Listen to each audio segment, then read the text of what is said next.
Kapal ng mukha. Naku po, iyan ang sigaw ng maraming netizen after nilang malaman na ginamit ang mga Duterte, si VP Sara at si Pangulong Rodrigo Roa Duterte sa kampanya. Kapatid ni Manny Pacquiao, mga kabibig, si Mayor Lorelei. Lorelei ba? Kampo ni Jensan Mayor Pacquiao, ginamit si Duterte sa kampanya. Umalma ang Partidong Demokratikong Pilipino or PDP sa ginawa ng kampo ni General Santos City Mayor Lorelei Pacquiao. Talagang nandun ang pagmumukha ni VP Sara. Katabi si Manny Pacquiao? 'Di ba? Naku kabibig. It means, mga kabibig, sabi ng isang netizen, it means si Manny Pacquiao din, ginamit niya ang mga Duterte. Ay, oo. Kasi pwede namang wala yung pagmumukha ni Manny Pacquiao doon. Pero katabi talaga ni VP Sara Duterte. Nandun pa ang pagmumukha ni Senator Bongo, ni Pangulong Rodrigo Roa Duterte sa isang tarpaulin. Hindi ba sila nahiya? Bakit hindi pagmumukha ni BBM ang gagamitin nila sa kampanya? Nako, parang iba yata ang hangin ngayon na. Parang naramdaman nila na hindi sila mananalo kung si BBM, ang pagmumukha ni BBM ang ilalagay nila sa tarpaulin. So, gamitan, naku, balingbing, nilaglag. Naku po, grabe mga kabibig ha. Nagsalita ang PDP laban tungkol dito, mga kabibig.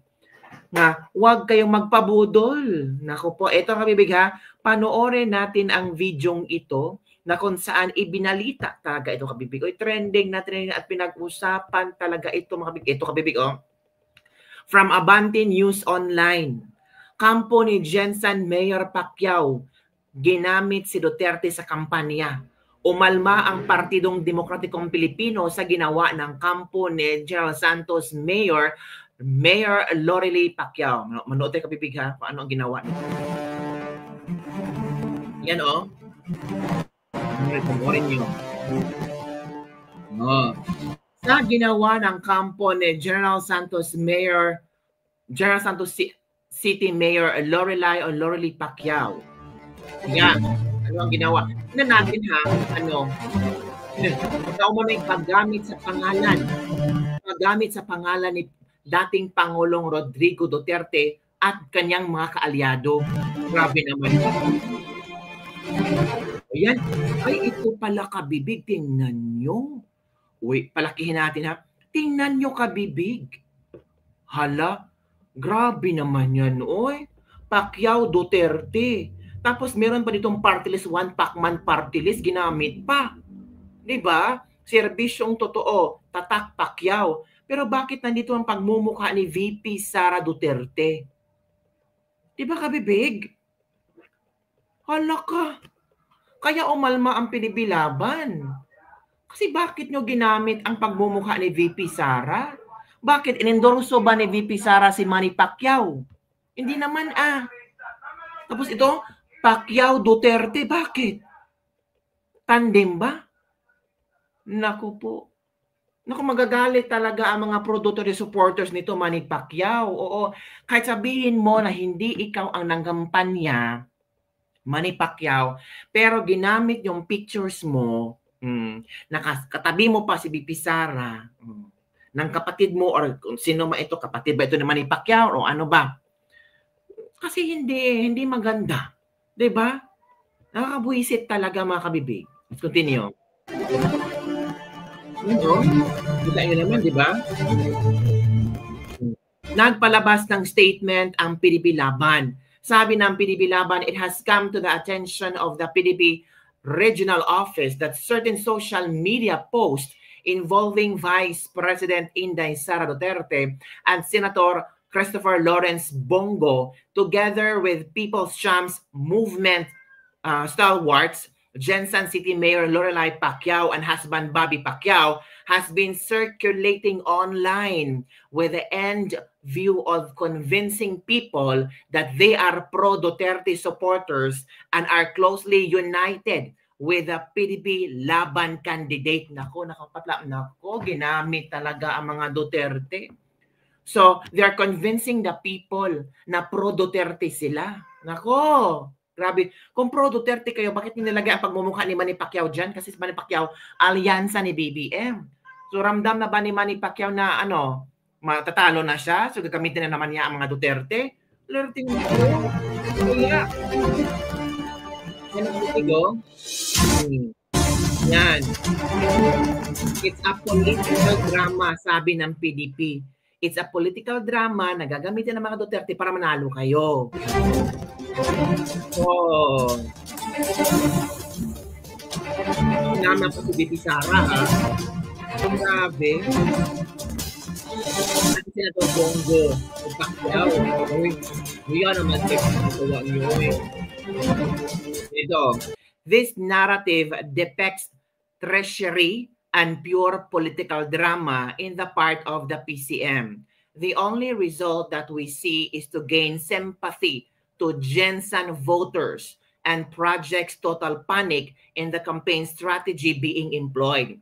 Everybody knows that Senator Bongo and Vice President Duterte is first and foremost with the PDP Laban state, while the brother-in-law of Mayor Pacquiao, Manny, is running under the BBM ticket and is tailing senatorial surveys as of this time. Brother-in-law pala dito.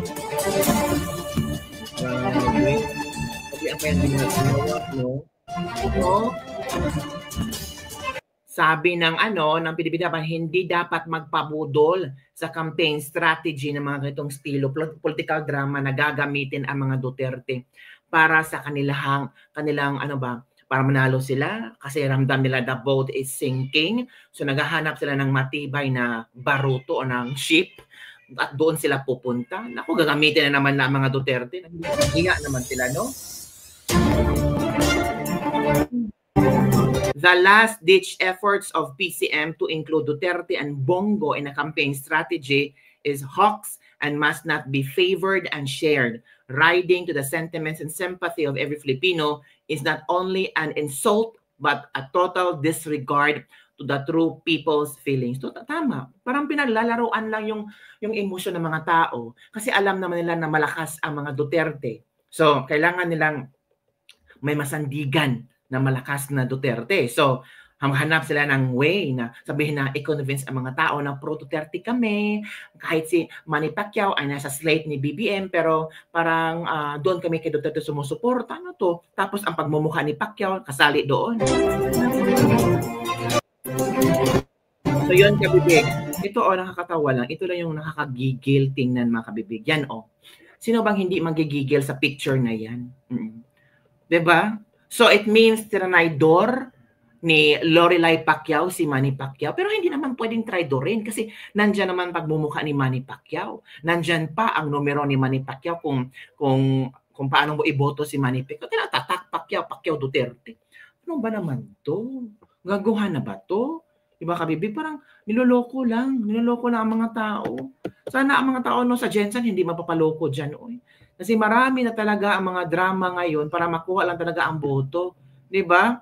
Naku, paano yan? Baka may mga taga-Jensen dyan na naniwala na ang tawag dito, may naniwala ba na ang mga ilang Pacquiao ay kaalyano na ni VP Sara. Alam naman natin ang PDP laban lang. Dapat bantayan at maging alerto ang lahat.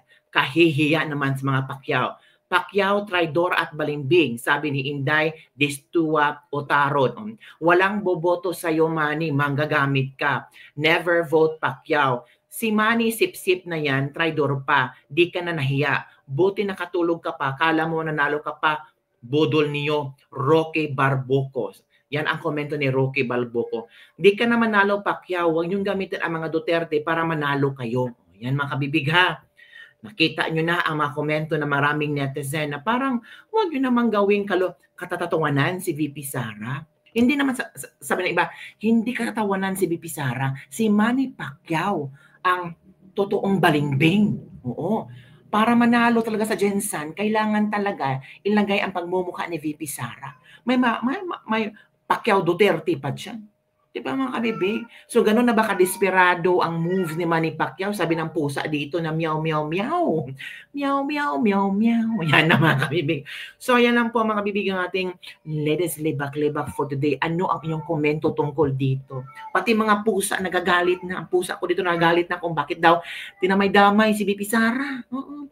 Mga Duterte dinamay-damay nila sa ilang, ano ba, sabi ng isang netizen, this is a kind of political drama. This is a kind of pambubudol. Ito yung pinaka estilo nila para makuha ang atensyon ng mga tao. Para ipulyut ang utak ng mga tao na ang Pacquiao ay pro-Duterte. Hindi, pro-BBM sila. Oh. Manny Pacquiao nga nasa ano ni BBM, so paano maging pro-Duterte? Bakit? Si Manny Pacquiao ba ay kasali sa mga inendorso ni BP Sara? Wala naman doon So wag yung gamitin ang pagmumukha, ang magmukha ng mga Duterte. Nakakahiya yung ginagawa niyo. Uy, oo, namukha kayong cheap. Oo. 'Di ba? So yun lang kabibig ang ating latest libak-libak for the day. Ano ang inyong opinion tungkol dito? Don't forget